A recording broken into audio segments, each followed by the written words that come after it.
السلام علیکم ورحمۃ اللہ وبرکاتہ to all dear group members of pure discussion group.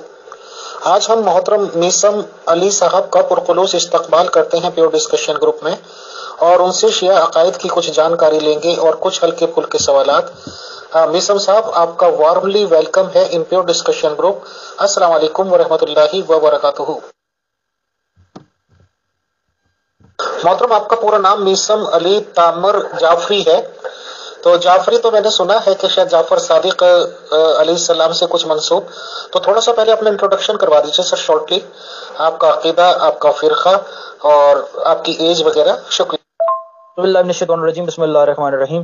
شروع اس پروردگار کے نام سے کہ جو جسے چاہے عزت دے اور جسے چاہے ذلیل و خوار کر دے. بے شک کائنات کی ہر شے اسی کے قبضے قدرت میں ہے، کہ جس نے انسان کو عقل دے کر اسے تمام مخلوق میں افضل بنا دیا اور اشرف بنا دیا. بس جو اس عقل کے ذریعے حق اور باطل میں فیصلہ کرتا ہے، سچ اور جھوٹ میں فیصلہ کرتا ہے اور کھرے اور کھوٹے میں فیصلہ کرتا ہے، تو وہی اپنے رب کو پہچان لیتا ہے. اور اس کے بعد جناب میں بہت شکریہ ادا کرتا ہوں امیر فیصل بھائی کا، مولا ان کو سلامت رکھے. بڑی محنت کر رہے ہیں اور مجھے امید ہے کہ یہ سچی نیت کے ساتھ یہ کام کر رہے ہیں، اور اگر یہ کام آپ سچی نیت سے کر رہے ہیں تو اس دنیا کا خالق آپ کو اس چیز کا یقیناً نظر دے گا. باقی مولا سلامت رکھے آپ. جی امیر فیصل بھائی، میرا پورا نام میسم علی تمار ہے. علی علیہ السلام کے متعلق تو آپ جانتے ہیں میرے نام میں جو علی ہے. میسم تمار عربی زبان کا لفظ ہے. میسم معصوم کے معنوں میں آتا ہے.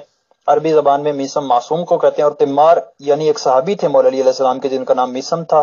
تمار ان کا پیشہ تھا. تمار عربی میں کھجوریں فروخت کرنے والے کو کہتے تھے، یعنی میسم کھجوروں والا، میسم کھجوریں فروخت کرنے والا.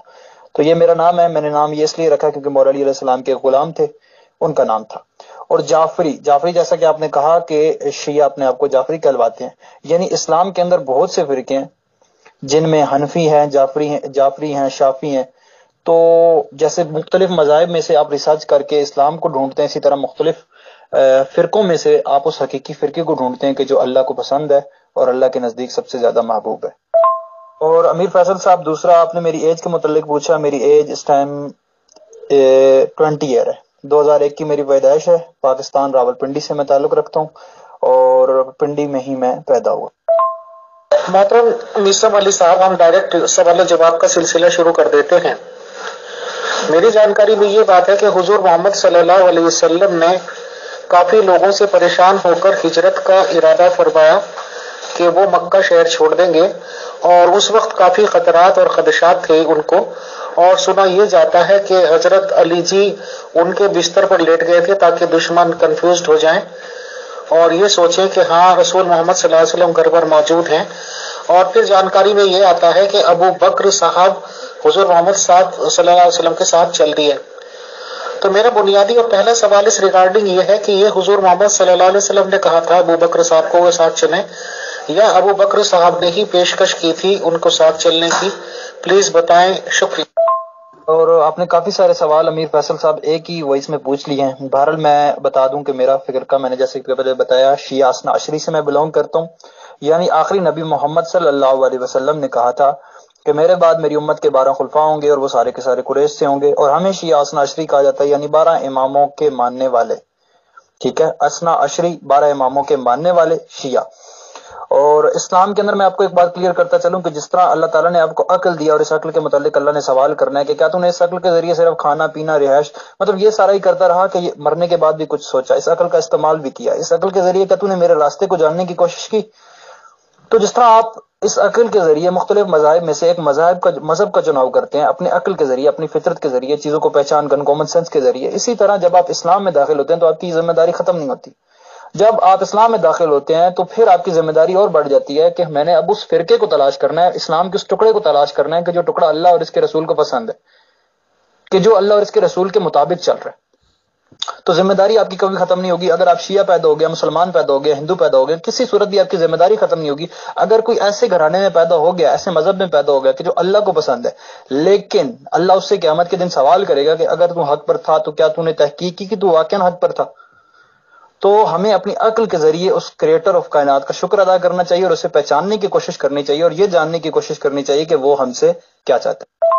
جی امیر فیصل صاحب، آپ کا سوال بڑا اچھا ہے. اور سب سے پہلے میں ایک بات کی وضاحت کرتا چلوں کہ اہل سنت ہمارے جو دوسرے مکاتب فکر جتنے بھی ہیں ہم ان کو مسلمان سمجھتے ہیں جو لا الہ الا اللہ محمد رسول اللہ کا قائل ہے، اور ہم ان کا احترام کرتے ہیں. اور ہمارے بہت ہی بڑے عالم دین کہ جن کو آغا سیستانی کہا جاتا ہے کہ جو اس ٹائم زندہ ہے اور پیچھے ایک پوپ آئے تھے ان سے ملاقات کرنے کے لیے. ان کا یہ فتویٰ ہے کہ اہل سنت آپ کے بھائی نہیں، آپ کے بھائی نہیں، آپ کی جان ہے. ٹھیک ہے، کیونکہ وہ لا الہ الا اللہ، اللہ کو وحدہ لا شریک مانتے ہیں، حضرت محمد صلی اللہ علیہ وسلم کو اللہ کا آخری نبی مانتے ہیں، تو ہم ان کا احترام کرتے ہیں، ہمارے لیے قابل محترم ہے وہ، اور ہم ان کو رسپیکٹ دیتے ہیں. ہم کسی فرقے کو بھی کافر نہیں سمجھتے، مسلمانوں کے کسی فرقے کو بھی، اور ہم ان کے مقدسات کی توہین کرنا، جیسے حضرت ابو بکر ہیں، عمر ہیں، عثمان ہیں، یا اور ان کے جو مقدسات ہیں ان کی توہین کرنا حرام سمجھتے ہیں. ہم کسی کی دل آزاری، چاہے کوئی کافر بھی ہے، اس کی دل آزاری کرنا حرام سمجھتے ہیں. اب امیر فیصل صاحب، اس حوالے سے میں آپ کو صرف اتنا کہنا چاہوں گا کہ ہمارے بھائیوں کے ساتھ جو اختلاف ہیں وہ اس بنیاد پر نہیں ہے کہ وہ گناہ گار ہیں یا نیک ہیں، یا انہوں نے اسلام سے، جب انہوں نے اسلام قبول کیا انہوں نے اس طرح جنگوں میں بھی حصہ لیا، کام بھی کیے، بڑے اچھے اچھے کام بھی کیے، اور ہو سکتا ہے کہ جب انہوں نے خلافت لی اس کے بعد بھی بہت سے اچھے اچھے کام کیے.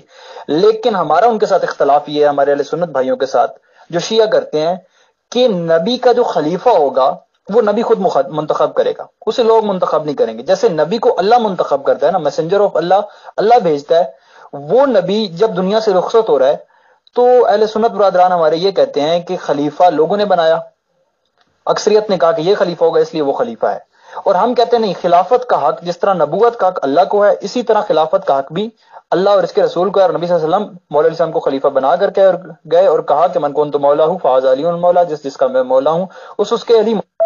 اب رہا سوال یہ کہ انہوں نے بڑے اچھے اچھے کام کیے، لیکن پھر بھی وہ کیسے جہنم میں جا سکتے ہیں اور کیسے یہ سب کچھ کر سکتے ہیں؟ تو اللہ کے نبی کے جس نے سارا دین دیا، اس نے جاتے وقت کہا تھا کہ میں تمہارے درمیان دو ایسی چیزیں چھوڑے جا رہا ہوں جن کو اگر تم پکڑے رکھو گے تو کبھی گمراہ نہیں ہوگے. ایک قرآن ہے اور دوسرا میرا خاندان، میری اہل بیت ہے. اب ہوا کیا کہ نبی صلی اللہ علیہ وسلم کی وفات کے بعد ان لوگوں نے اہل بیت کو ناراض کیا، اہل بیت سے ان کے حق کو غصب کر لیا. اب نبی صلی اللہ علیہ وسلم نے ان اہل بیت کے بارے میں کیا فرمایا؟ کیونکہ ہم مومن ہیں اور ہم کسی سے محبت رکھتے ہیں تو اللہ کی رضا کے لیے، کسی سے بغض رکھتے ہیں تو اللہ کی رضا کے لیے.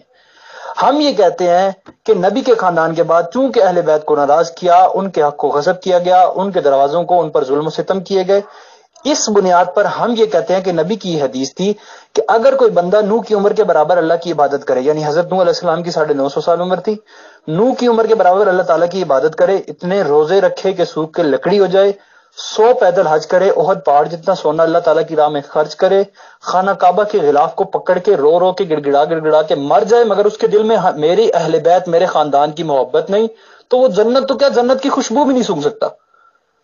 اس بنیاد پہ ہم یہ کہتے ہیں کہ جن لوگوں نے حجت خدا ہونے کا دعویٰ کیا، جبکہ نہ انہیں رسول اللہ نے منتخب کیا تھا اور نہ اللہ نے منتخب کیا تھا، اللہ کی کتاب میں بھی ان کی خلافت و رسالت کی کوئی گواہی نہیں تھی، تو اس بنیاد پہ ہم یہ کہتے ہیں کہ انہوں نے، جیسے لوگوں نے نبی ہونے کا دعویٰ کیا، جیسے لوگوں نے خدا ہونے کا دعویٰ کیا، اسی طرح انہوں نے جھوٹا امام ہونے کا دعویٰ کیا. لہٰذا ہم ان کو نہیں مانتے، ہم خلیفہ اسے مانیں گے جسے رسول اللہ نے منتخب کیا.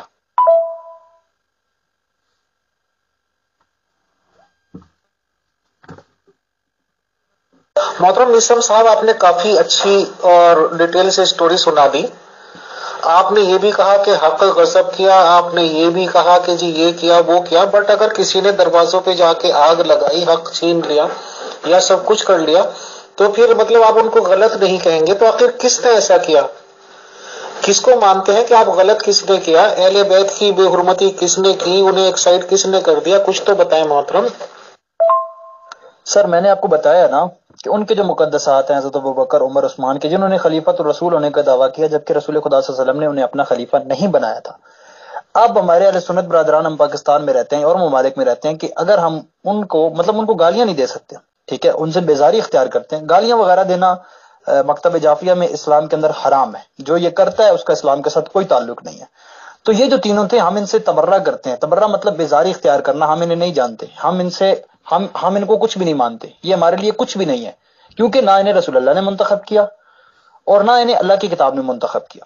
جبکہ مولا امیر المومنین علی علیہ السلام کے متعلق اللہ کی کتاب بھی گواہ ہے، ان کی اطاعت کا حکم اللہ کی کتاب نے بھی دیا اور رسول اللہ نے بھی ان کی اطاعت کا حکم دیا. میر فیصل صاحب، اگر آپ ہمارا بنیادی فرق پوچھنا چاہتے ہیں نا، ہم میں جو بنیادی اختلاف ہے سنی اور شیعہ میں، سنی اپنا پہلا خلیفہ حضرت ابو بکر کو مانتے ہیں، شیعہ اپنا پہلا خلیفہ مولا علی کو مانتے ہیں. شیعہ کا یہ موقف ہے کہ مولا علی کو رسول خدا صلی اللہ علیہ وسلم نے منتخب کیا اپنی خلافت کے لیے، جبکہ اہل سنت کے پاس کوئی دلیل نہیں ہے کہ حضرت ابو بکر رسول اللہ کے خلیفہ ہیں یا نبی صلی اللہ علیہ وسلم نے ان کو ان کی اطاعت کا حکم دیا ہو، یا یہ کہا ہو کہ یہ میرے بعد تمہارا رہبر ہے، میرے بعد تمہارا پیشوا ہے، یا میرے بعد اس کی تم نے اطاعت کرنی ہے. تو مولا علی علیہ السلام کے بارے میں رسول خدا صلی اللہ علیہ وسلم نے کہا تھا کہ من کنت مولا ہوں فہذا علی مولا، جس کا میں مولا ہوں اس کے علی مولا ہے، میرے بعد علی تمہارے درمیان بہترین حاکم ہے، یعنی بار بار رسول خدا صلی اللہ علیہ وسلم فرما کر گئے تھے۔ محترم نیسم صاحب، ایک واقعہ میں نے حدیثوں سے شاید پڑھا ہے کہ رسول اسلام محمد صلی اللہ علیہ وسلم نے اپنے آخری وقت میں کوئی وصیت لکھنے کی کوشش کی تھی اور پین اور پیپر مانگا تھا، اور وہاں پہ حضرت عمر علیہ السلام مد ظلہ اور بھی لوگ کافی موجود تھے، تو انہوں نے کافی بآواز بلند کہہ دیا تھا کہ وصیت کی کوئی ضرورت نہیں ہے، قرآن ان کے لیے کافی ہے، اور اس بات پہ کچھ جھگڑا سا ہوا تھا، آوازیں بلند ہوئی تھی، اور رسول اسلام صاحب نے کہا تھا کہ آپ سب لوگ باہر چلے جاؤ۔ اس ریگارڈنگ آپ کیا کہنا چاہتے ہیں کہ رسول اسلام صاحب ویسے ہی تھے، ابھی ہی کہہ دیا تھا کہ میں وصیت لکھنا چاہتا ہوں، ان کی بات کی کوئی قدر نہیں کرنی چاہیے تھی، یا ایک بہت ہی بڑے پائی کے اعلیٰ کیا کہنا چاہیے حضرت عمر علیہ السلام جو کہ سیکنڈ خلیفہ بنے ہیں مذہب اسلام کی تاریخ میں، وہ صحیح تھے؟ ان دونوں میں صحیح کون تھا؟ اس واقعے کے ریگارڈنگ آپ کیا بتانا چاہیں گے؟ بتائیں، شکریہ۔ جی بہت شکریہ امیر فیصل صاحب، نیکسٹ کوسچن بھی آپ کا بڑا ہی اہم اور ضروری ہے۔ سب سے پہلے میں آپ کو بتاتا چلوں کہ نبی حضرت محمد صلی اللہ علیہ وسلم کون ہے اور ان کا مقام کیا ہے۔ وہ نبی کہ جن کے بارے میں اللہ فرماتا ہے کہ یہ اس وقت تک بولتا نہیں کہ جب تک میرا حکم نہ ہو، اکارڈنگ ٹو اسلام یہ کہتا ہے کہ وہ نبی اس وقت تک بولتا نہیں کہ جب تک میں نہ کہوں، میرے حکم کے مطابق یہ بولتا ہے، میرے حکم کے مطابق یہ چلتا ہے، جو میں کہتا ہوں یہ وہ کرتا ہے، کیونکہ یہ میرا گائیڈ لائنر ہے۔ یعنی کریٹر آف کائنات، جس نے اس دنیا کو بنایا ہے، اس نے جس آخری نبی کو بھیجا ہے نا، ہر نبی کو اللہ نے ہدایت اور علم دے کر بھیجا، ٹھیک ہے، ہدایت اور علم اور اپنا میسج دے کر بھیجا کہ میں نے دنیا بنائی اور میں تم سے کیا چاہتا ہوں۔ اچھا، آخری نبی کا مقام میں نے آپ کو بتا دیا کہ وہ اس وقت تک بولتا نہیں کہ جب تک حکم خدا نہ ہو۔ اب وہ نبی کہہ رہے تھے کہ مجھے کاغذ قلم دے دو اور تمہیں کچھ ایسا لکھوائے دیتا ہوں کہ جس کے بعد کبھی گمراہ نہیں ہوگے۔ اس سے کوئی مسلمان انکار نہیں کرتا، صحیح بخاری کے اندر یہ بات موجود ہے اور سب مسلمان مانتے ہیں، کچھ اس پر پردے ڈال دیتے ہیں اور کچھ کہتے ہیں کہ نہیں یہ گستاخی۔ اچھا، اللہ کا قرآن کیا کہتا ہے نبی کے بارے میں؟ اللہ کا قرآن یہ کہتا ہے کہ نبی کی آواز سے اپنی آواز اونچی نہ کرو، کہیں ایسا نہ ہو کہ تمہارے اعمال سلب کر لیے جائیں اور تمہیں پتہ بھی نہ چلے۔ مثال کے طور پہ آپ کے بینک کے اندر جو پیسہ پڑا ہے میں وہ نکال لوں لیکن آپ کو پتہ بھی نہ چلے، پتہ تب چلے جب آپ کو ضرورت ہو۔ تو قرآن یہ کہتا ہے کہ نبی کی آواز سے، یہ بڑا ایک عجیب قسم کا ٹارچر سمجھ لیں کہ نبی کی آواز سے اتنا پیار ہے اللہ پاک کو نبی پاک سے کہ نبی کی آواز سے اپنی آواز اونچی نہ کرو، کہیں ایسا نہ ہو کہ تمہارے اعمال سلب کر لیے جائیں اور تمہیں پتہ بھی نہ چلے۔ اب رہا سوال کہ کاغذ قلم دینا چاہیے تھا یا نہیں دینا چاہیے تھا، قدر تو آپ کو پتہ چل گئی کہ اسلام کے اندر نبی پاک صلی اللہ علیہ وسلم کا کیا مقام ہے اور کریٹر آف کائنات نے کیا بتایا کہ یہ کون ہے، میرا محبوب ہے، اس کی بات میری بات ہوتی ہے، اس کی اطاعت میری اطاعت ہے، جو یہ کہتا ہے وہ میرے مطابق کہتا ہے، جو میں چاہتا ہوں، ٹھیک ہے۔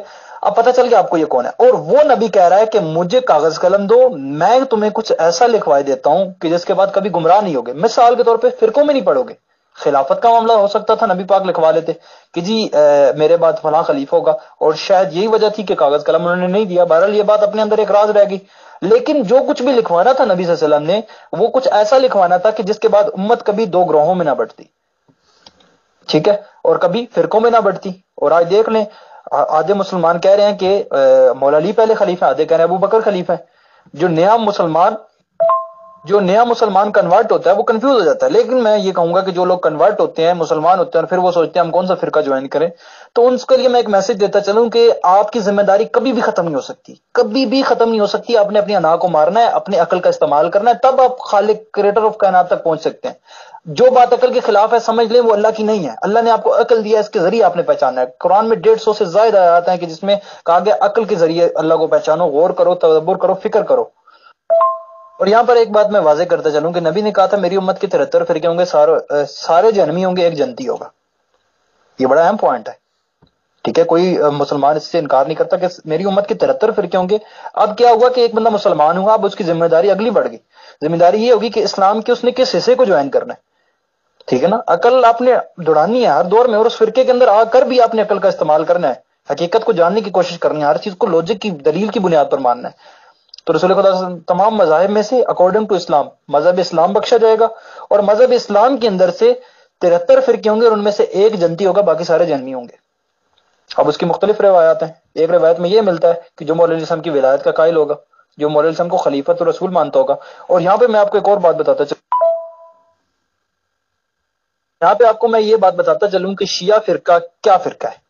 شیعہ وہ واحد فرقہ ہے کہ اگر مثال کے طور پہ کوئی اختلاف ہو جاتا ہے، مثال کے طور پہ خلافت کا اختلاف ہو جاتا ہے، تو اگر اسلام کے اندر 75 فرقے ہیں یا 60 فرقے ہیں تو 60 فرقے ایک طرف ہوں گے، شیعہ ایک طرف ہوں گے، کیونکہ شیعہ جو ہیں وہ تمام فرقوں سے تھوڑے سے مختلف ہیں، ڈفرنٹ ہے، ٹھیک ہے نا، مطلب کہ ان کے عقائد، ان کے نظریات باقی تمام فرقوں سے الگ ہیں. اور شیعہ فالو کرتے ہیں اہل بیت کو، یعنی نبی اور ان کے خاندان کو، یعنی نبی صلی اللہ علیہ وسلم کے بعد قرآن اور اہل بیت کو فالو کرتے ہیں. ہمارے جو سنی برادر ہیں وہ نبی کے بعد فالو کرتے ہیں کیا نام ہے، قرآن، کہتے ہیں کہ ہم قرآن کو فالو کرتے ہیں، اور دوسرا وہ کہتے ہیں کہ ہم ان کی سنت اور اصحاب کو فالو کرتے ہیں. ہم نے نبی کے گھر سے دین لیا ہے اور انہوں نے نبی کے غلاموں سے دین لیا. تو بیسیکلی ہماری جو فقہ کے بانی ہے نا، ایک فقہ کے جو رہبر ہوتے ہیں، ان کے امام ابو حنیفہ ہے اور ہمارے امام جعفر صادق علیہ السلام ہے.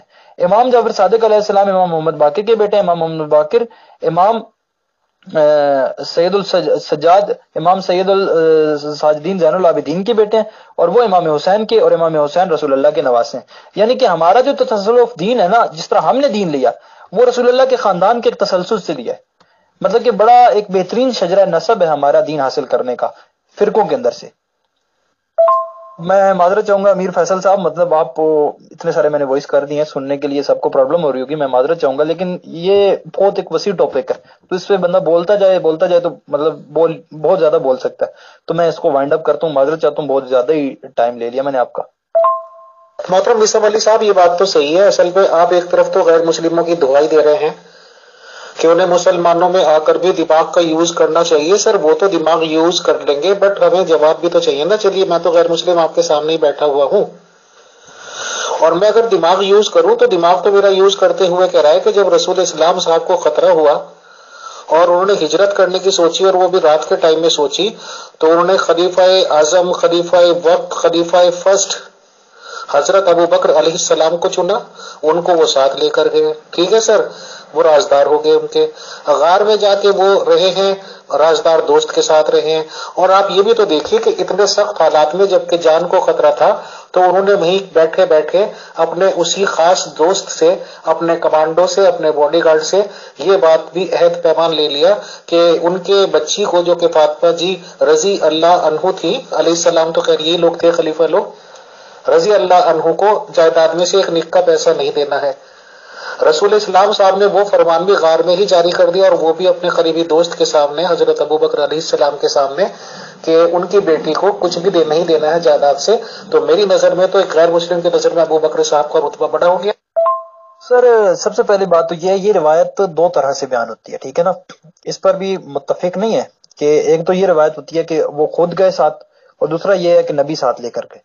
باقی یہ کسی روایت میں نہیں ملتا کہ غار کے اندر بیٹھ کر انہوں نے کہا کہ میری بیٹی کو آپ نے کچھ نہیں دینا. یہ بات آپ کہاں سے کر رہے ہیں؟ آج تک نہیں پڑھی، آج تک نہیں سنی.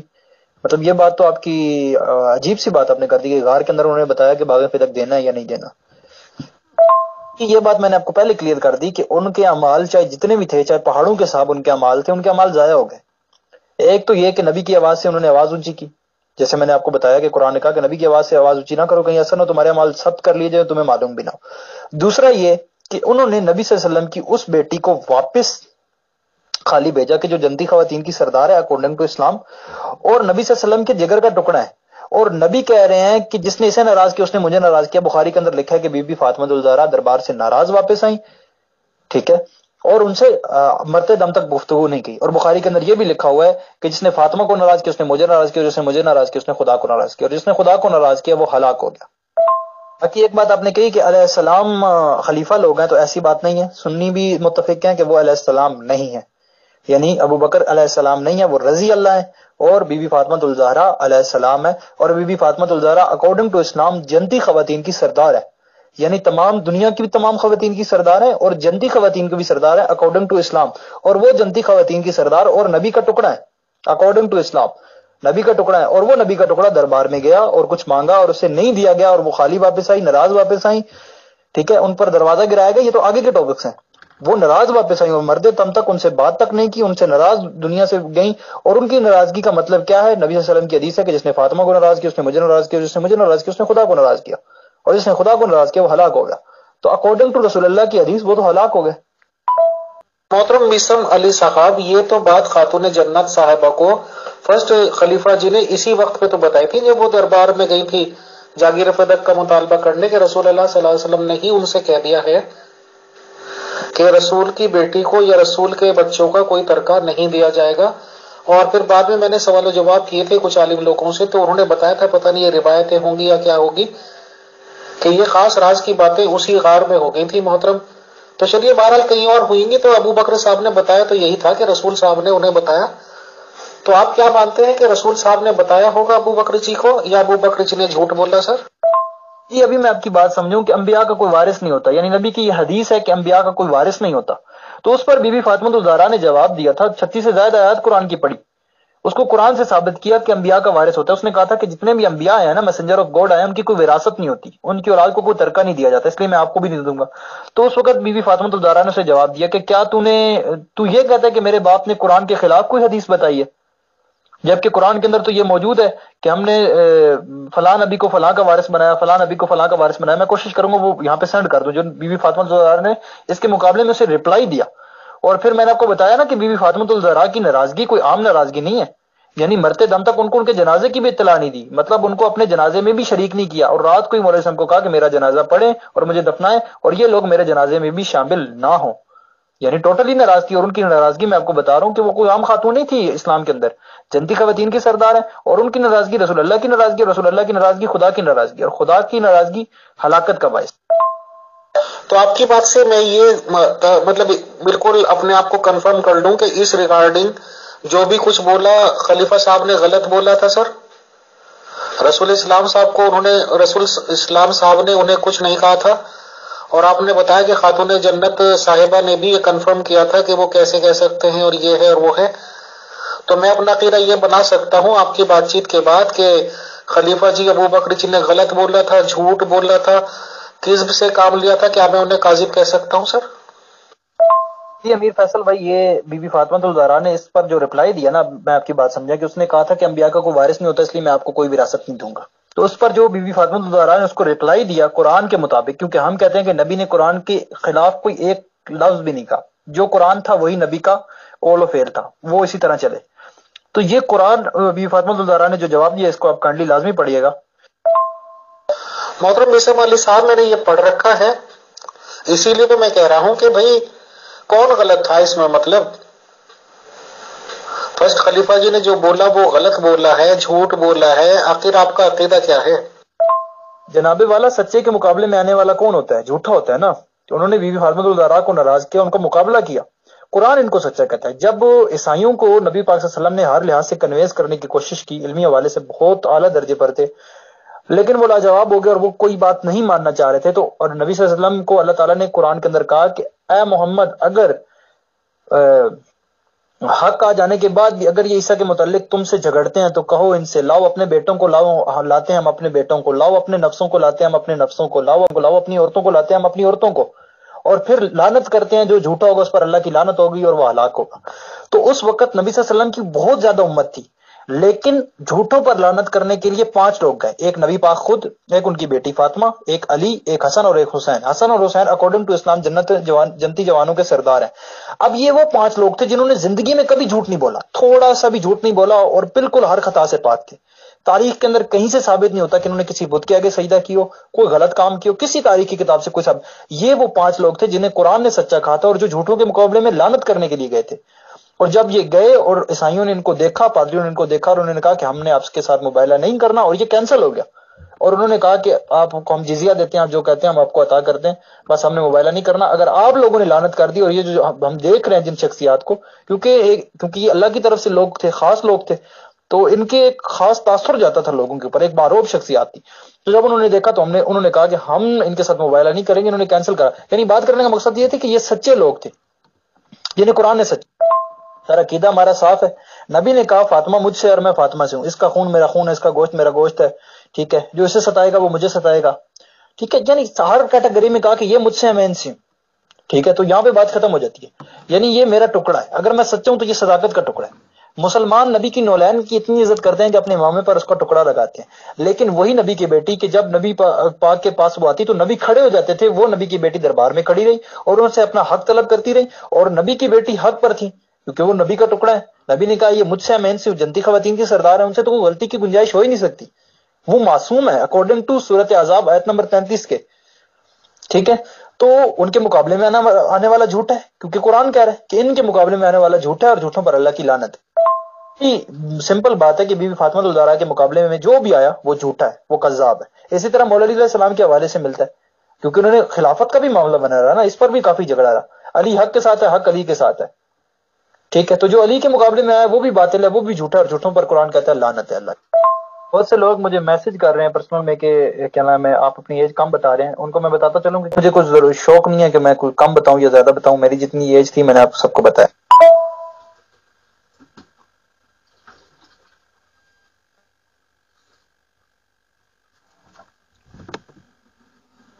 محترم نیسم بھائی، ایک سائیڈ کو ایک بار کور کرتے چلتے ہیں. ٹھیک ہے، فرسٹ خلیفہ جی کے تو یہ والے امپورٹنٹ کام ہو گئے. اب یہ بھی آپ نے بھی تصدیق کی اور لوگ بھی کہتے ہیں کہ اس واقعے کے بعد جب وہ جاگیر فدق کے معاملے پہ ناراض ہوئی ہیں، اس کے بعد مشکل سے 6 ماہ تک کی زندگی بتائی جاتی ہے حضرت فاطمہ جی کی، خاتون جنت جی کی.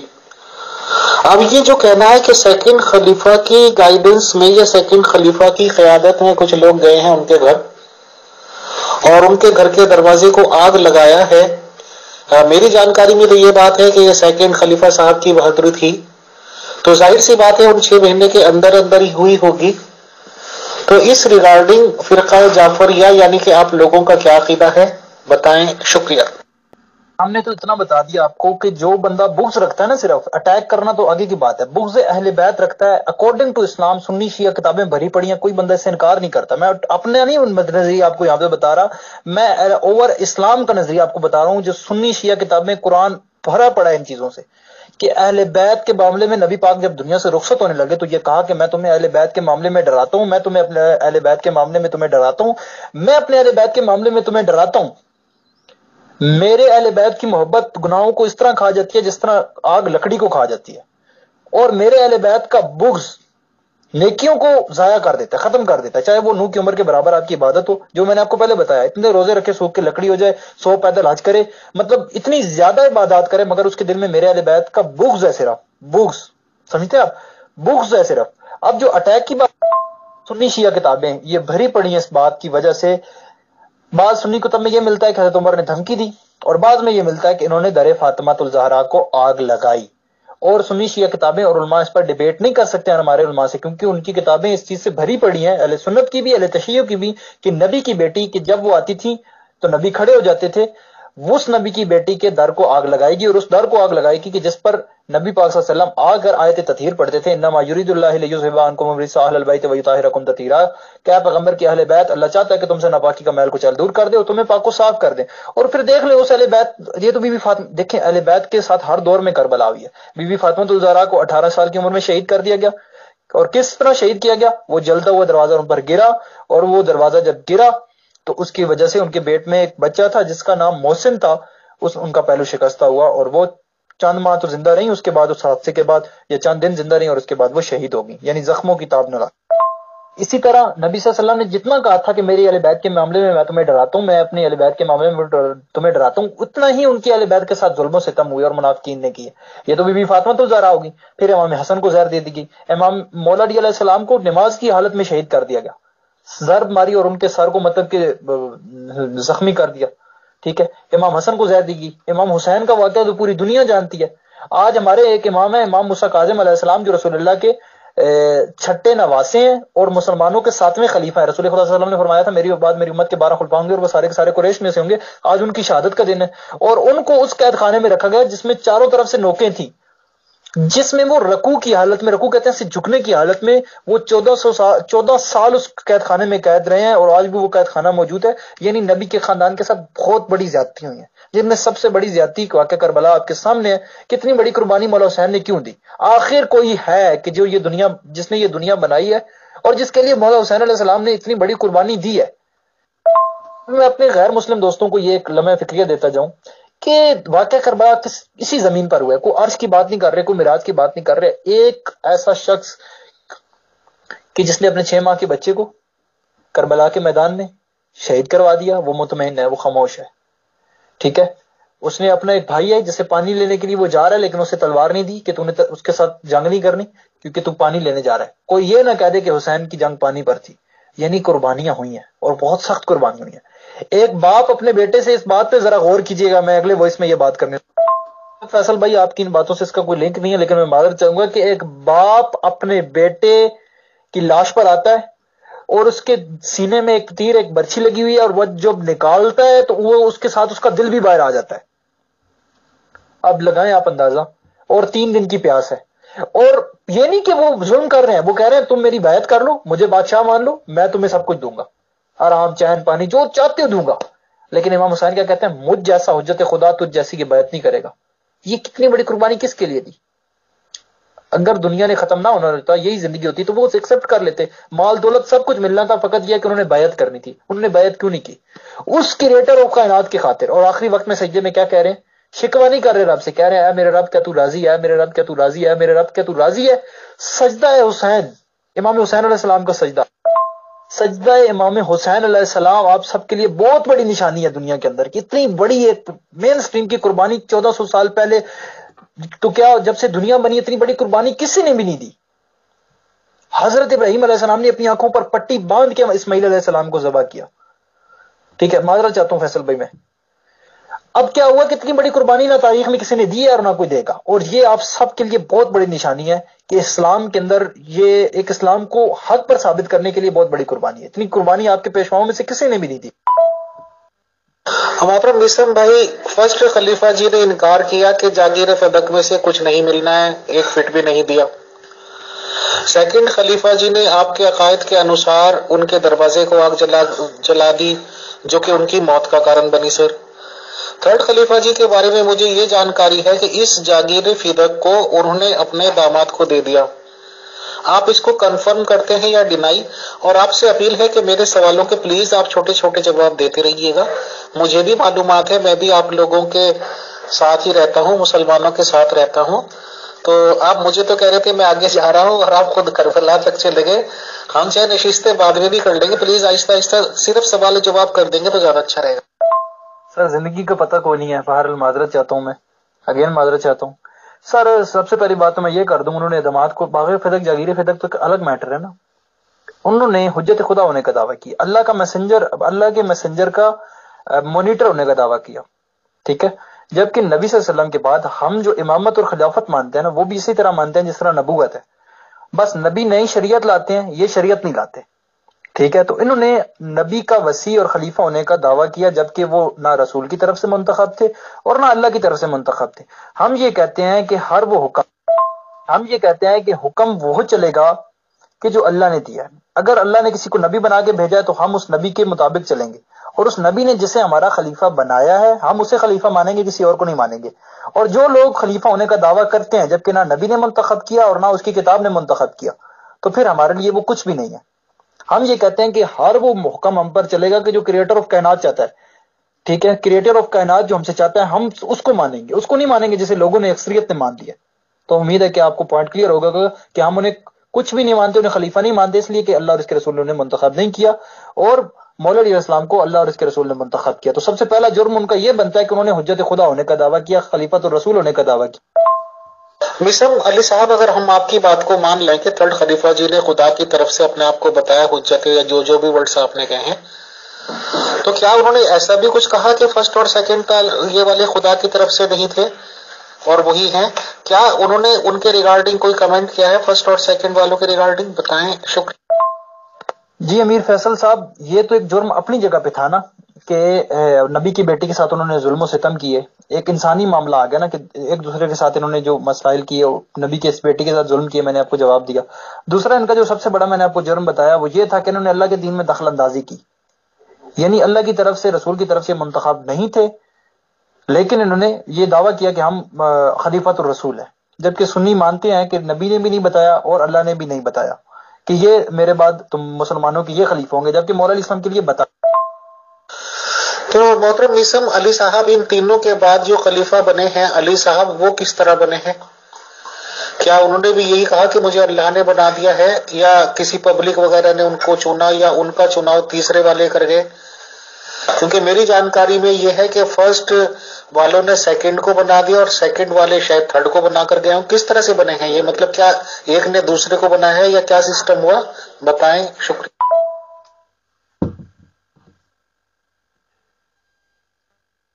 تو باقی رہا سوال مولوی السلام کی پرزور مذمت کرنے کا، تو مولانا علی علیہ السلام نے ان کی بھرپور مذمت کی ہے. تھرڈ خلیفہ نے کیوں مذمت کرنی تھی؟ وہ تو ان کی پارٹی کا ہی بندہ تھا نا. تینوں جو تھے سقیفہ بنی سعدہ میں، نبی کے جنازے میں یہ لوگ شامل نہیں تھے. نبی کے جنازے میں مولانا علی علیہ السلام ہی شامل تھے صرف، اور چند اصحاب کے جو ان کے ساتھ تھے. باقی جو یہ تھے سقیفہ بنی سعدہ میں، انہوں نے یہ میٹنگیں کی کہ اب خلیفہ کس کو بنائے. انہوں نے ابو بکر، عمر، عثمان اور یہ تینوں نے آپس میں میٹنگ طے کر لی تھی کہ یہ آگے سلسلہ چلے گا کہ میرے بعد یہ خلیفہ ہوگا، میرے بعد یہ ہوگا، اور پھر میرے بعد یہ ہوگا. ہم یہ کہتے ہیں کہ جو نبی نے کہا ہمارے لیے وہ پرائرٹی رکھتا ہے. بعد میں جو ہوا، میں تو ایک سمپل آدمی ہوں نا، میری اتنی نہ ایج ہے نہ اتنا علم ہے، ٹھیک ہے. میں تو سمپل کہتا ہوں کہ نبی نے جو حکم دیا آپ اس کو مانے نا. قرآن کہتا ہے کہ اطیعوا اللہ و اطیعوا الرسول، اللہ اور اس کے رسول کی اطاعت کرو اور اپنے اعمال ضائع نہ کرو. تو نبی نے کہہ دیا تھا کہ من کنتم مولا فہذا علی المولا، جس کا میں مولا ہوں اس کی علی مولا ہے. میرے بعد علی کی اطاعت کرنا، میرے بعد علی کی پیروی کرنا. تو بات ختم ہو جاتی ہے. علی حق کے ساتھ ہے، حق علی کے ساتھ ہے. اگر تم میرے بعد دیکھو تمام اولاد آدم ایک راستے پر ہے، کہ اکیلے علی ایک راستے پر ہے، تم تمام اولاد آدم کو چھوڑ دینا مگر علی کے راستے کو نہ چھوڑنا. تو بات تو یہاں پہ سمپل، سنی شیعہ کتابوں سے یہ حدیثیں پڑھ رہا ہوں، صرف شیعہ کا موقف نہیں بتا رہا. لیکن سنی صرف پڑھتے ہیں، شیعہ ان پر عمل بھی کرتے ہیں. سر میر فیصل صاحب ایک پوائنٹ میں آپ کا کلیئر کر دیتا ہوں کہ مولا علیہ السلام چوتھے خلیفہ نہیں ہے. اقتدار انہیں چوتھے نمبر پہ ضرور ملا ہوگا، بادشاہت انہیں چوتھے نمبر پہ ضرور ملی ہوگی. یعنی ہم یہ کہتے ہیں کہ حجت خدا جو بھی ہوتا ہے وہ حجت خدا ہوتا ہے. یعنی نبی صلی اللہ علیہ وسلم اللہ کے نبی ہیں، آپ کوئی مانے تب بھی وہ اللہ کے نبی ہیں، کوئی نہ مانے تب بھی وہ اللہ کے نبی ہیں. اسی طرح نبی کے جو خلیفہ ہوتے ہیں، جانشین ہوتے ہیں نبی کے بعد، کہ جو اس کی شریعت کو مزید آگے اس کی تشریح کرتے ہیں، اس کی ترویج کرتے ہیں. تو مولا علیہ السلام فرسٹ خلیفہ ہے رسول خدا صلی اللہ علیہ وسلم کے، ٹھیک ہے نا. مطلب روحانی معاملات میں اللہ تعالیٰ نے ان کو منتخب کر دیا. اب ان کے پاس اقتدار ہو نہ ہو، اللہ کا نبی نبی ہوتا ہے. اب اس کے پاس اقتدار ہے تو بھی وہ اللہ کا نبی ہے، اس کے پاس اقتدار نہیں ہے تو بھی وہ اللہ کا نبی ہے. تو مولا علیہ السلام جو چوتھے نمبر پہ خلیفہ بنے یا بادشاہ بنے یا ان کے پاس جو اقتدار آیا کنگ بنے، وہ چوتھے نمبر پہ ان کے پاس اقتدار آیا. خلیفۃ الرسول تو وہ نبی صلی اللہ علیہ وسلم کے پہلے خلیفہ کے دور میں بھی وہ خلیفۃ الرسول تھے، جنہوں نے ان کے اوپر عقیدہ رکھنا تھا، جن لوگوں نے رسول خدا صلی اللہ علیہ وسلم کو یہ حدیثیں سناتے ہوئے سنا تھا، تو وہ تو ان کو پہلے خلیفہ ہی مانتے تھے، ٹھیک ہے. ہاں اقتدار ان کو چوتھے نمبر پہ کیسے ملا یہ میں آپ کو بتا دیتا ہوں. خلیفہ وہ فرسٹ ہوا اس طرح کہ یہ تو لوگ نبی کے جنازے میں شامل نہیں تھے. انہوں نے ایک شورا بٹھائی، اقتدار اب بھائی کس نے سنبھالنا ہے جی، ابو بکر عمر میں سب سے بڑے ہیں، تم کو یہ دے دیں گے تم، یعنی جو بھی ملی بھگت ان کی ہوئی، انہوں نے ابو بکر کو خلیفہ چن لیا. ابو بکر نے جاتے ہوئے وصیت کر دی کہ میرے بعد عمر خلیفہ ہوں گے. عمر کے بعد یہ وصیت ابو بکر نے کی کہ عمر خلیفہ ہوں گے، اور عمر کے بعد ایک شورا بٹھائی گی کہ جی علی ہو یا عثمان ہو یا یہ ہو یا فلاں ہو یا نمکان ہو. ایک شورا بٹھائی گی اور اس میں سے جی اس نے فلاں کو سلیکٹ کر لیا تو یہ ہو جائے گا. یعنی نبی کے فرمان کو کسی نے نہیں دیکھا کہ نبی نے کیا کہا تھا. نبی نے یہ کہا تھا علی میرے بعد تمہارے درمیان بہترین حاکم ہے، بہترین فیصلہ کرنے والے ہیں، میرے بعد علی تم سب کے مولا ہیں. علی کو مجھ سے وہی نسبت ہے کہ جو موسیٰ کو ہارون سے تھی، مگر میرے بعد کوئی نبی نہیں، ٹھیک ہے نا. جس طرح موسیٰ نے اپنا خلیفہ اپنا نائب حضرت ہارون کو بنایا، تو نبی صلی اللہ علیہ وسلم نے کہا تھا کہ علی کو مجھ سے وہی نسبت ہے کہ جو موسیٰ کو ہارون سے تھی، مگر میرے بعد کوئی نبی نہیں. یعنی نبی کے فرمان کو کسی نے نہیں دیکھا، اور مولا علیہ السلام اس دور کے ساتھ چلتے رہے. ایک میں یہاں پہ نبی کی تعریف کرتا چلوں، امام کی تعریف کرتا چلوں کہ میسنجر آف گاڈ جو ہوتا ہے نا، اصل میں دنیا میں بیسیکلی وہ اس لیے آتا ہے کہ پوری دنیا اس کے، اگر پوری دنیا اچھی ہو جائے، مثال کے طور پہ ہر بندہ ٹھیک ہو جائے، ہوتا یہ ہے کہ اللہ کی حجت دنیا میں آئے، سب لوگ اس کو اپنا بادشاہ مان لیں، اپنا پیشوا مان، جیسا وہ کہے دنیاوی معاملے میں بھی اور دینی معاملے میں بھی جیسا وہ کہے ویسا کریں. لیکن ایسا ہوتا نہیں ہے. بعض دفعہ نبیوں کو اقتدار ملا، بعض دفعہ نبیوں کو اقتدار نہیں ملا. لیکن نبی اقتدار سے نبی نہیں بنتا، نبی اللہ نبی بنا کے بھیجتا ہے. اسی طرح خلیفہ اور امام بھی اللہ بنا کے بھیجتا ہے، اقتدار سے وہ خلیفہ یا امام نہیں بنتا. محترم میثم صاحب، کافی ٹائم ہو گیا ہے گفتگو کو، اور یہ بات بھی صحیح ہے کہ آپ کی اور میری پہلی گفتگو کیونکہ ہے، تو آپ میرے مزاج کو نہیں سمجھتے تھے، میں آپ کے مزاج کو نہیں. بہرحال میں آپ کے پاس کچھ سوال چھوڑ دیتا ہوں انہی باتوں کے ریگارڈنگ جو میری آپ کی باتیں ہوئی ہیں. سوالات تو آپ کا کہنا بہت زیادہ ہیں، نیکسٹ سیشن میں کریں گے. سر مجھے آپ یہ بتا دیجئے کہ ایز اے غیر مسلم یا غیر مسلم ہی آپ مان لیجیے، چلیے بھلے ہی میں مسلمان ہو گیا، میں ان سب باتوں کو کیسے مان لوں؟ ایک طرف آپ لوگ شیر خدا کہتے ہیں حضرت علی کو، ایک طرف یہ بتاتے ہیں مسلمان کہ جی انہوں نے تو خیبر میں دروازے اکھاڑ دیے تھے، ایک طرف آپ لوگ یہ بتاتے ہیں کہ ان سے زیادہ بہادر، ان سے زیادہ شجاع کوئی تھا ہی نہیں. تو ان کی بہادری، ان کی شجاعت تو ظاہر سی بات ہے کہ لوگ بھی ان کے ساتھ ہوں گے، پبلک کا سمرتھن ہوگا، پبلک کا سپورٹ ہوگا. اور سنا جاتا ہے کہ 10-20 ہزار صحابہ، کچھ تو صحابہ ہوں گے رسول اسلام کے ساتھ، جو کہ سنا جاتا ہے ان پہ مرنے مٹنے کے لیے تیار ہوں گے، وہ بھی ہوں گے. کیا آپ یہ کہنا چاہتے ہیں کہ وہ سب لوگ غائب ہو گئے، حضرت علی جی کی بہادری بھی چلی گئی کہ انہوں نے پہلے خلیفہ جی کو خلیفہ جی بننے دے دیا، اس کے بعد سیکنڈ خلیفہ بن گئے، اس کے بعد تھرڈ خلیفہ بن گئے، فرسٹ خلیفہ جی نے فاطمہ جی کو واپس لوٹا دیا، سیکنڈ خلیفہ جی نے بنا بنے ہی ان پہ آگ لگا دی، تو حضرت علی، ان کی بہادری، ان کی شجاعت کہاں تھی؟ آپ کا کہنا یہ ہے کہ تیسرے خلیفہ جنہیں اپنے آپ کو اللہ کی طرف سے اپوائنٹڈ کر دیا، علی جی کہیں بھی نہیں ہیں۔ تو میری جانکاری میں تو یہ باتیں آئی ہیں کہ علی جی سے یہ لوگ مشورہ بھی کرتے تھے، صلاح بھی لیتے تھے، اب ان کے دلوں میں کیا تھا، باہر کیا تھا، بہرحال وہ تو یہ جانے۔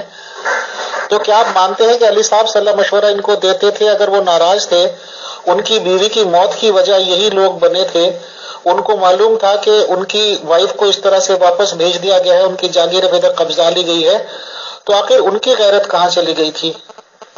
یہ بھی سوالات ہیں۔ اور پھر وہ چوتھے خلیفہ پھر بنے تو بنے کیوں؟ بھلے آپ لوگوں کے فرسٹ ہیں، انہیں کہہ دینا چاہیے تھا کہ جب تم لوگ خاصی بیٹھ گئے ہو، غلط طریقے سے بیٹھ گئے ہو، تو تم لوگ ہی سنبھالو۔ تو ان سے ریگارڈنگ سارے سوالات میں آپ سے انشاءاللہ کروں گا نیکسٹ سیشن میں، کیونکہ ٹائم بہت آ گیا ہے۔ اس پہ آپ ہلکا پھلکا کوئی کمنٹ دینا چاہیں تو دے دیں، لیکن ڈیٹیل سے بات انشاءاللہ اگلے سیشن میں ہوگی۔ شکریہ، جزاک اللہ۔ یہ 52 کے پتہ نہیں کتنا، خیر یہ سوال میرے سے، یہ نیا سوال نہیں ہے، یہ وہی سوال ہیں کہ جو اہل سنت اکثر ہم سے کرتے ہیں، اور ماشاءاللہ بڑا اچھا سوال ہے آپ کا کہ شیر خدا سب کچھ ہے۔ ایک جنگ کے اندر مولا علی اسلام کے چہرے کی کسی نے توہین کی، ان کے اوپر کچھ نجاست سی پھینک دی، مطلب کہ بے حرمتی کی ان کے چہرے کی، مولا علی اسلام نے ان کو چھوڑ دیا۔ اب کیوں چھوڑ دیا؟ مولا علی اسلام نے کہا کہ میری تلوار فقط خدا کی رضا کے لیے اٹھتی ہے۔ مولا علی السلام شیر خدا تھے، مگر مولا علی السلام عالم تھے، ہر حوالے سے متقی تھے، پرہیزگار تھے، اوور آف ہر چیز میں بہترین تھے، ایک بہترین سائنٹسٹ تھے، ہر چیز کو، موقع کی نزاکت کو بہتر سمجھنے والے تھے۔ اگر اس ٹائم نبی کی وفات کے فوراً بعد یہ معاملات شروع ہو جاتے تو کیا ہوتا؟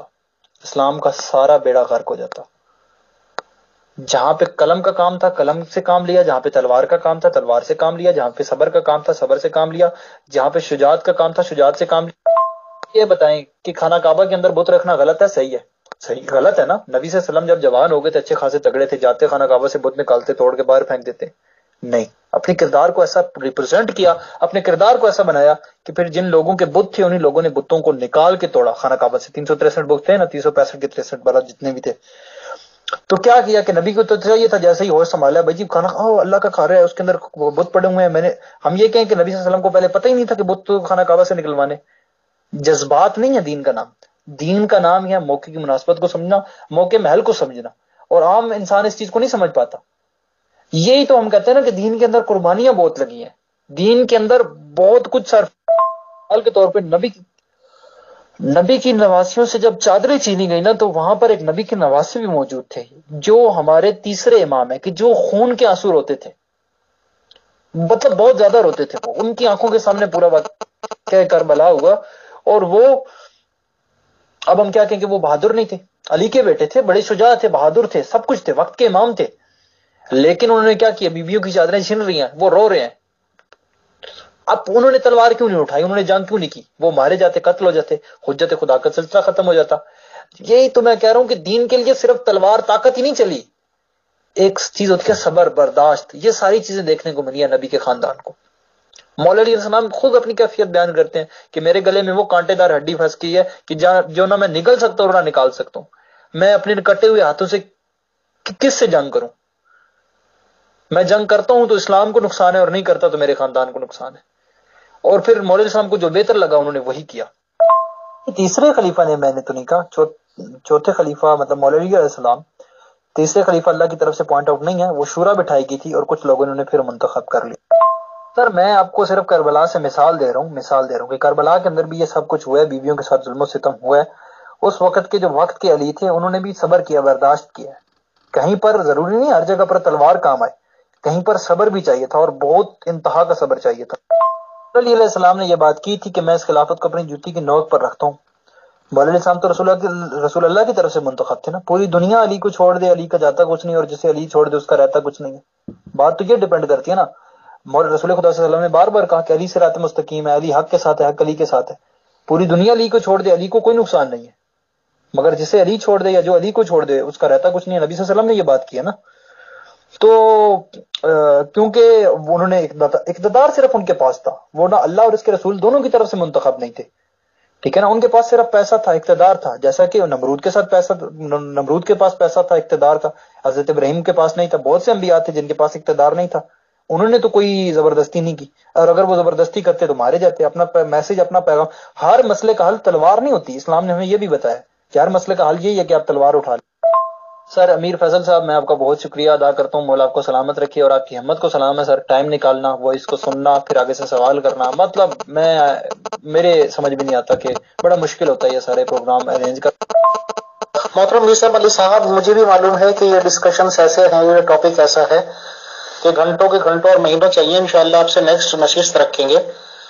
آدمی کی سب چیزیں، سب باتیں مان لی جائیں گی، بٹ غیرت، فطرت، بہادری، سب چیزیں ایک یکجا ہو جائیں، یہ کوئی سی آدمی کی غیرت گوارا کر ہی نہیں سکتی جو کہ بہادر بھی ہوگا، کہ کسی بھی آدمی کی بیوی پہ حملہ کر دیا جائے، گھر پہ وہ ہیں اور اوپر سے وہ پریگننٹ ہیں، اور دروازے کو جلا دیا جائے اور دروازہ ان کے اوپر گرے، اور ظاہر سی بات ہے کہ شاید بچہ بھی ضائع ہو جائے، اور وہ خود اتنی زیادہ زخمی ہو جائیں کہ زخموں کی تاب نہ لا کر چل بسیں، تو کیا کسی ایک چھوٹا موٹا شوہر بھی یا بہت کمزور شوہر بھی یا برداشت کرے گا؟ ہو سکتا ہے کہ وہ اپنے آپ کو خودکشی کر لیتا اگر کوئی خدا نخواستہ ہلکے پھلکے دماغ کا آدمی ہوتا۔ اور شیر خدا صاحب وہاں تھے تو آخر انہوں نے کوئی پروٹیسٹ نہیں کیا، کوئی احتجاج نہیں کیا کہ عمر صاحب نے یہ ایسا سب کچھ کر دیا۔ اور چلیے کہ اس وقت اگر انہیں مصلحت بھی سوچی کہ یار پورا خاندان ہی مارا جائے گا، اس وقت روک لو، تو بعد میں کیا پروٹیسٹ کیا انہوں نے؟ کیا دربار خلافت میں اس بات کی شکایت کی؟ پھر سیکنڈ خلیفہ صاحب بنے، ان سے شکایت کی؟ کوئی پبلک پروٹیسٹ چلایا یا نہیں چلایا؟ یہ سوال انشاءاللہ ہم لوگ کریں گے، بٹ میں سمجھتا ہوں کہ ابھی ہمیں کنکلوڈ کر دینا چاہیے، کیونکہ ممبرز بھی کچھ ٹائم چاہتے ہیں سوال و جواب کے لیے آپ سے، اور ریکویسٹ ہے کہ تھوڑا ٹائم آپ رکیے گا۔ شکریہ۔ گروپ نہ کھولیے گا، ایک میسج میں نے دینا چھوٹا سا۔ تو یہی تو بات ہے نا، دین قربانی مانگتا ہے نا، غیرت کی قربانی بھی ہو سکتی ہے میرے بھائی۔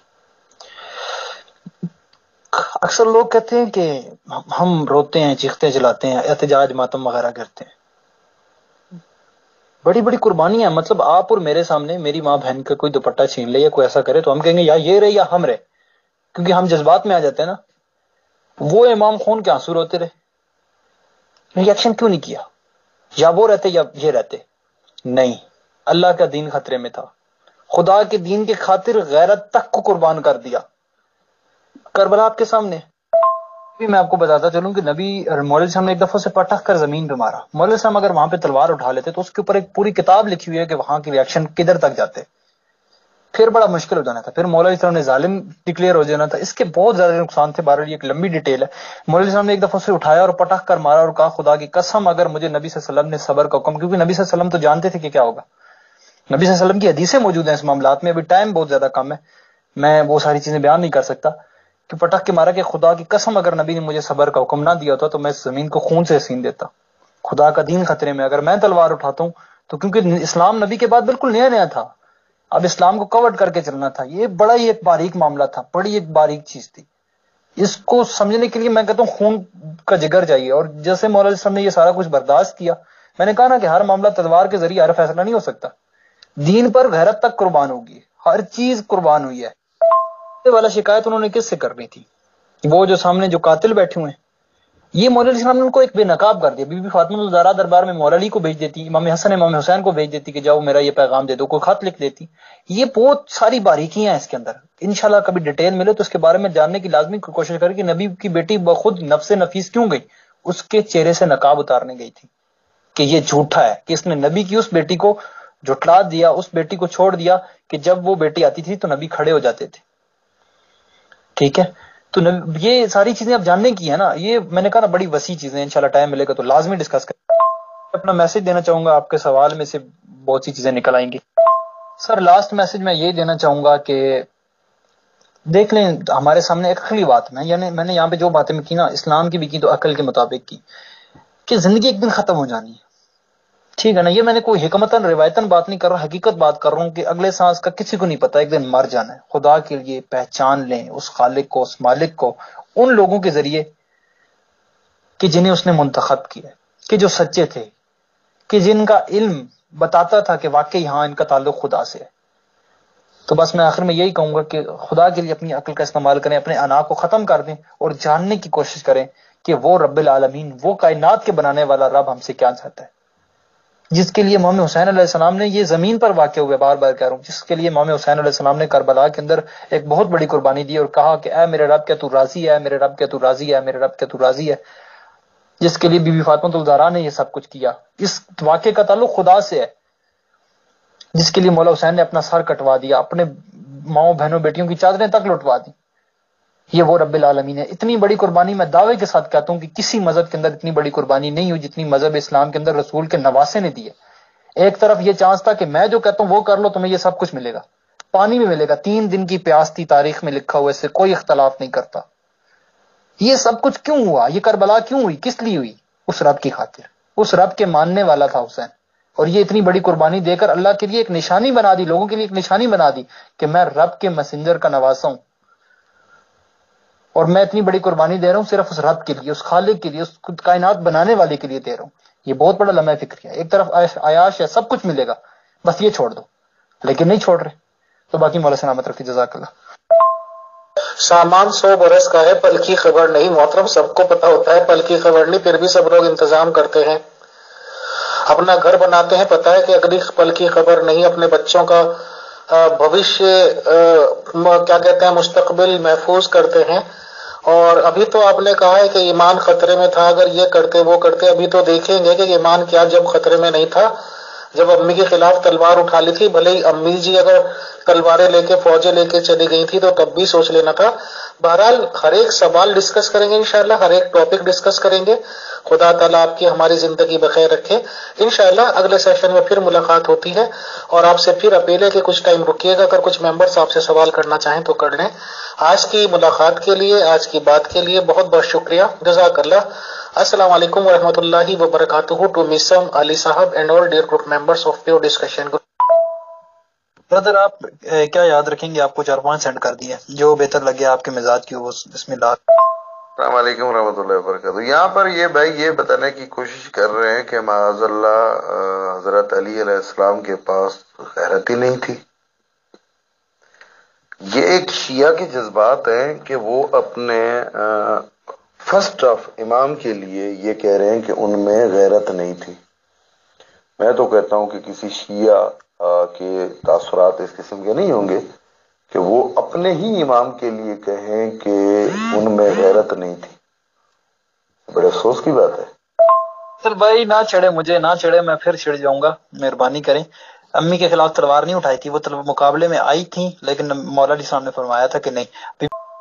السلام علیکم جی محترم امیر فیصل صاحب، کیسے ہیں؟ امید کرتا ہوں بخیر ہوں گے۔ کافی لمبی چوڑی آپ نے ڈبیٹ اس صاحب سے رکھی، اور جتنی بھی باتیں ہوئی ہمیں سب پہ اعتراض ہے، بلکہ اختلاف بھرپور قسم کا ہے، اس لیے کہ اول تاخر گفتگو میں زیادہ تر سچائی نام کا نام ہی نہیں تھا، تو ہم کیسے اس بات کو تسلیم کرتے ہیں؟ ساری گفتگو کو ہم تسلیم کرتے ہیں، بالکل ہم اس ساری گفتگو کو ریجیکٹ کرتے ہیں، اور میں چھوٹے چھوٹے اگر کلپ بناؤں تو اس میں سارا چیز جو ہے وہ میں آپ کے گوش گزار کر سکتا ہوں۔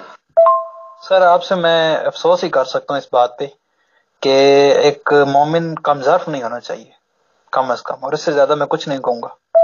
یہاں پر بتایا جا رہا ہے کہ کربلا میں ایک نبی صلی اللہ علیہ وسلم کے نواسے تھے جو کہ خون کے آنسو بہاتے تھے، اور وہ تیسرے نمبر پر آنے والے امام تھے، جبکہ وہ چوتھے نمبر پر آنے والے امام تھے۔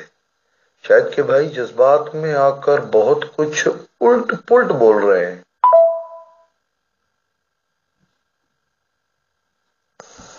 جی السلام علیکم، تمام بھائیوں کو قاری اویس کا سلام۔ ہمارے لیے سبھی قابل احترام ہے، ہم بھائی کی تصویر دیکھ کر، اور کافی چھوٹی عمر کے بھائی لگ رہے ہیں، لیکن کافی کچھ انہوں نے اپنی معلومات دی اور بہت کچھ سیکھنے کو ملا۔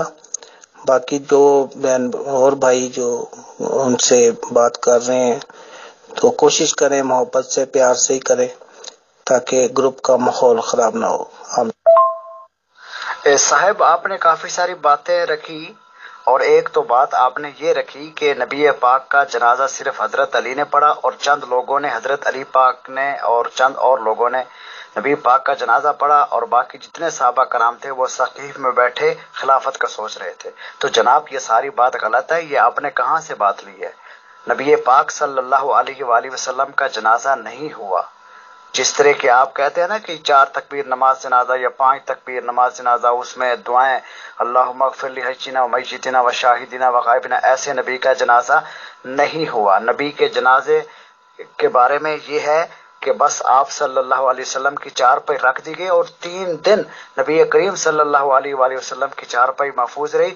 تو دستے آتے تھے، 10 پر مشتمل تھا.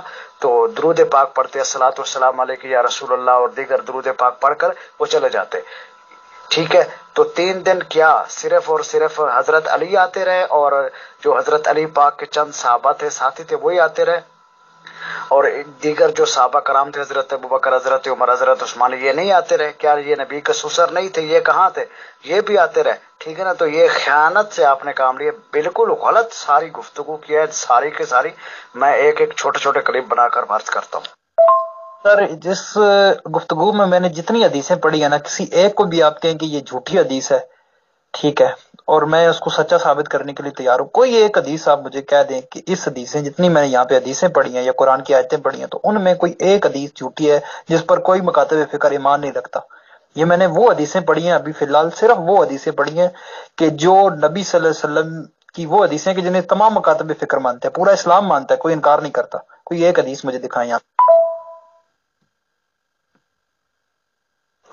جی جناب، میرا ایک سوال ہے. سالم یزیدی لشکر نے کے مقابلے پہ جو 72 اصحاب آئے تھے، جس میں حضرت امام حسین بھی انکلوڈ تھے، تو انہوں نے ان کو کیسے چھوڑ دیا؟ یہ کس طرح سے بچ گئے؟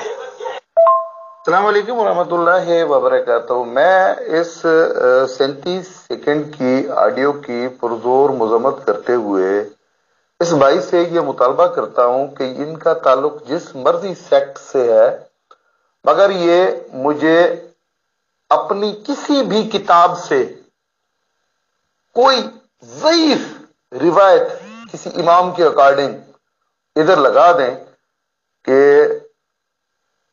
حضرت علی علیہ السلام کے تلوار نہ اٹھانے کے پیچھے ان کی کوئی غیرت کا سوال تھا کہ جو انہوں نے تلوار نہیں اٹھائی. بے بہا حدیث موجود ہیں کہ رسول اللہ صلی اللہ علیہ وسلم قسم کھاتے ہیں کہ مجھے اس رب کی قسم کہ جس نے اس پورے کائنات کو خلق کیا ہے، اللہ غیرت والا ہے، میں رسول غیرت والا ہوں، اور اے علی آپ غیرت والے ہیں. اللہ کے رسول اللہ کی قسم کھا کے علی مولا کو غیرت والا قرار دے رہے ہیں، اور یہاں پر کوئی اٹھ کے کہہ رہا ہے کہ مولا علی علیہ السلام جو ہے ان میں غیرت نہیں تھی. سی ایم مہدی صاحب، شٹ یور ماؤتھ. ہر جگہ پہ انگل دینے کی آپ کو ضرورت نہیں ہے. ڈائریکٹلی یا انڈائریکٹلی میرے لیے آپ کچھ بھی نہیں کہہ سکتے ہیں، نہیں تو میں بھول جاؤں گا کہ آپ کیا ہیں اور کیا نہیں ہے. جب حق اور سچ کی بات ہوگی تو اوپن پلیٹ فارم میں بات ہوگی. علی رضا بھائی، دوبارہ آپ کے لیے یہی جملہ بولوں گا کہ کم از کم مومن کو کم ظرف نہیں ہونا چاہیے. حقیقت کہہ رہا ہوں، مطلب آپ ایک اعلیٰ ظرف مومن ہونا چاہیے. اگر مثال کے طور پہ غلطی سے یہ چیز ہو بھی گئی ہے تو آپ ان باکس میں میری اصلاح کریں یا ایسا کریں. آپ پبلکلی یہ چیزیں کہہ رہے ہیں، مطلب اگر امام زین العابدین کو میں نے تیسرا امام کہہ دیا کیونکہ میں بہت سی گفتگو کر رہا تھا، تو غلطی سے اگر یہ ہو گیا تو آپ نے کیا مولا کا یہ فرمان نہیں سنا کہ اگر آپ نے کسی کی اصلاح کرنی ہے تو اس کے پردے میں کریں؟ تو یہ کچھ بھی خاص بڑی غلطی نہیں ہے. مطلب جلدی میں اگر میں نے وہ تیسرے امام کی جگہ ان کو چوتھا امام بول دیا، چوتھے امام کی جگہ تیسرا بول دیا، تو اتنا کوئی خاص مسئلہ نہیں بنتا. مطلب آپ کسی اور مکاتب فکر سے آ کر یا یہ نام تبدیل کر کر کچھ ایسا تاثر دینا چاہ رہے ہیں، کیونکہ مومن، میں دوبارہ یہ کہوں گا معذرت کے ساتھ، طنز نہیں کر، حقیقت کہہ رہا ہوں کہ یہ کمزرف والی بات کی آپ نے. او بھائی، حدیثوں پہ اختلاف نہیں ہے، حدیثوں پہ اختلاف نہیں ہے. اچھا تو عوام سادہ سے لوگوں کو گمراہ کرنے کی عجیب سازش اختیار کی ہے حدیثیں سنا سنا کر. بھائی حدیثوں کا تو موقع محل ہی اور ہے. حدیث اب یہ دیکھیں من کن تو مولا فاز علی مولا، اس سے کیا خلافت مراد ہے؟ اس کا پس منظر تو ذرا کھول کے بتانا. اس کا پس منظر کیا ہے؟ اس کا پس منظر ہی کچھ اور ہے، معاملات بھی کچھ اور ہے، اور آپ اس کو خلافت پہ فٹ کر رہے ہو. یار عجیب سے لوگ ہو یار. اس کا پس منظر ہی کچھ اور ہے، معاملات بھی کچھ اور ہے.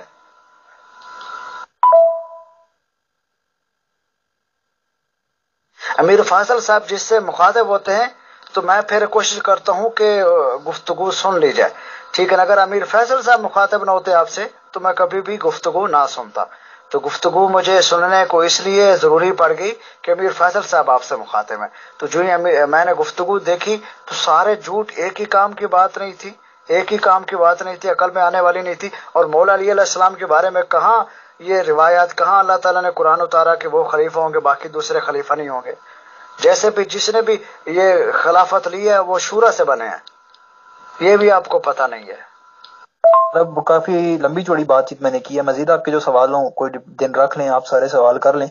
اور دوسرا میں یہ کہوں گا کہ آپ کیا نام ہے وائس میں سوال کیا کریں. جناب میسم علی صاحب بہت شکریہ، آپ نے وقت دیا. جناب آپ کا پیغام کوئی کلیئر نہیں پہنچا. بھائی میں تو بار بار کہتا رہا مولوی السلام خلیفہ بلا فاصلہ اور ہم کیوں مانتے ہیں، ابھی بھی کلیئر نہیں ہوا، تو معذرت چاہتا ہوں سر آپ سے. حضرت علی کو پہلا خلیفہ ماننا ہی اسلام کی عافیت ہے. بے شک مولوی صاحب کو پہلا خلیفہ ماننا ہی اسلام کی عافیت ہے. جو نہیں جانتا اس سے تو سوال، اللہ نے ہر ایک سے اس کے علم کے مطابق سوال کرنا ہے. اور اگر علی کو کوئی پہلا امام یا خلیفہ نہیں مانتا تو وہ منافق ہے. علم اگر نہیں ہے تو وہ الگ بات ہے، علم آ جائے، وہ جانتا ہے کہ نبی نے منتخب کیا تو پھر اس کے لیے ضروری ہے. محترم محمد سلیم صاحب، میں آپ کو بات بتاؤں، ماشاءاللہ آپ قابل ممبر ہیں، بٹ آپ سے میں ریکویسٹ کروں گا کہ اپنی زیادہ آڈیو کلپس یا اپنی جانکاری فی الحال نہ شیئر کریں. ایسی میری آپ سے ہمبل ریکویسٹ ہے، بیکاز ظاہر سی بات ہے میں بھی ٹائرڈ ہو گیا ہوں گا. اور یہ جو آپ بات کہہ رہے ہیں کہ 10 آدمیوں نے جنازہ پڑھا، تو سر کیا رسول اسلام صاحب ایسی شخصیت جنہوں نے اتنا زیادہ سب کچھ کیا، جو بھی معاملات کیے، تو 10 آدمی کیوں پڑھ رہے تھے؟ سارے ایک ساتھ کیوں نہیں آئے سر؟ آج بھی اگر کسی مشہور و معروف کا انتقال ہو جاتا ہے تو دنیا بھر کے لوگ آتے ہیں اور ایک جگہ جب میں غفیر جیسا بھی اکٹھا ہو جاتا ہے تو کیوں ایسا کیا گیا؟ یہ سب باتیں آپ سے بھی پوچھ لیں گے. آپ اگر گروپ ممبر سے بات کرنا چاہتے ہیں تو بالکل کیجئے سر، بٹ میں کنسنٹریٹ نہیں کر پاؤں گا، یہ میں بالکل آپ سے کہہ رہا ہوں. آپ سے ہمبل ریکویسٹ بھی کر رہا ہوں کہ میں کنسنٹریٹ ابھی نہیں کر پاؤں گا، میں تھوڑا بریک بھی چاہوں گا. بہت شکریہ، جزاک اللہ. جناب والا واقعہ کربلا اسلام کو بہت زیادہ اچھے طریقے سے ریپرزینٹ کرتا ہے کہ کربلا ایک ایسا میدان تھا کہ جس میں اللہ کے رسول کا ایک نواسا اللہ کے لیے قربانی دینے کے لیے آیا تھا، اور اس نے ٹھکرا دیا اقتدار کو، ساری چیزوں کو اللہ کے لیے. سب لوگ اس چیز سے واقف ہیں اور جانتے ہیں اللہ کے دین کی خاطر کتنی بڑی قربانی دی، اور وہ دین کون سا تھا؟ دین اسلام تھا. علیکم ورحمۃ اللہ وبرکاتہ. فیصل بھائی، آپ کے گروپ میں وہ جو پروگرام ہوا تھا اس دن رات کو، اس شیعہ لڑکا تھا، وہ ینگ سا لڑکا تھا، شاید 20-21 سال کا، پتہ نہیں نام کیا، مسیم سم تھنگ نام تھا. وہ بہت اچھا پروگرام تھا، اور وہ لڑکا جو ہے وہ ماشاءاللہ مطلب ہے کہ بہت اس کی نالج تھی، اور جو اس کو پتا تھا اس کے بیان کرنے کا اس کو بہت سلیقہ تھا. بہت ہی ریسپیکٹیبل اور ریزنیبل انداز میں اس نے بات کی، اور آپ کو یہ سہولت بھی مہیا کی کہ آپ ایک آدھ سوال کر لیں تو وہ آگے کافی ڈیٹیل سے اس سوال کے ہر اینگل کو سمجھ کے اس کا جواب دے دیتا تھا. تو جتنی اس کی نالج تھی تو میرے لیے بڑی حیرت کی بات تھی کہ اتنی ینگ ایج میں ایک بچہ جو ہے وہ اتنی نالج رکھتا ہے اور اتنا بیان کا سلیقہ رکھتا ہے اور اتنا تحمل اور حوصلہ رکھتا ہے. اس کے تحمل اور حوصلے کا بعد میں پتہ چلا جب لوگوں نے اس کے اوپر بغیر اس کی بات کو اور جو وہ بیان کرنا چاہتا تھا اس کو سمجھے بغیر اس کے اوپر حسب معمول جاہلانہ قسم کے اٹیکس شروع کر دیے. کافی دیر تک وہ تحمل سے ان کے اس قسم کے اٹیکس کے جواب دیتا رہا. مجھے حیرت ہوئی کہ ایک ینگ بچہ 20-21 سال کا، اتنی نالج، اتنا تحمل، اتنا صبر. تو میں یہ سمجھتی ہوں کہ کتنی بہترین تربیت اپنے بچوں کی اہل تشیع کرتے ہیں. اور کتنا زیادہ ان کو علم بھی ہوتا ہے اور پھر ان کے اندر حوصلہ بھی ہوتا ہے بات کو سننے اور بیان کرنے کا. شاید سب میں نہ ہوتا ہو، لیکن بہرحال مجھے پہلی دفعہ کسی اتنے ینگ بچے کو اتنے اچھے انداز سے جو بھی ان کے عقائد اور خیالات وغیرہ ہیں اس کو وہ اتنے واضح طور پہ جانتا اور بیان کر سکتا تھا، تو اس پروگرام سے بڑی خوشی ہوئی. تو بس میں نے ایسے ہی اکنالجمنٹ کے لیے کہ اگر کوئی چیز اچھی ہو تو اس کی کھل کے تعریف کرنی چاہیے، اور ضرور اس کا میرا مطلب ہے حوصلہ افزائی بھی کرنی چاہیے. اس بچے کا فون نمبر یا کوئی کانٹیکٹ ہو تو مجھے بھیج دیجیے گا، تو میں انشاءاللہ اپنی یہ آڈیوز اس کی بھی پرسنل ونڈو پہ بھیج دوں گی. گروپ میں تو آپ کو پتہ ہی ہے کہ لوگ خواہ مخواہ فضول قسم کی باتوں میں الجھ جاتے ہیں اور پھر لگے رہتے ہیں اس کے اوپر، کیونکہ کوئی اور ان کے پاس شاید کام نہیں ہوتا. تو اس لیے میں گروپ میں تو نہیں چاہتی کہ یہ ایسی بات شیئر ہو، لیکن میں اس بچے وسیم جو ہے اس کی حوصلہ افزائی ضرور کرنا چاہوں گی. تو اگر اس کا کوئی کانٹیکٹ نمبر ہے تو پلیز میرے ساتھ شیئر کر دیجیے گا، میں خود بھیجوں گی اس کو.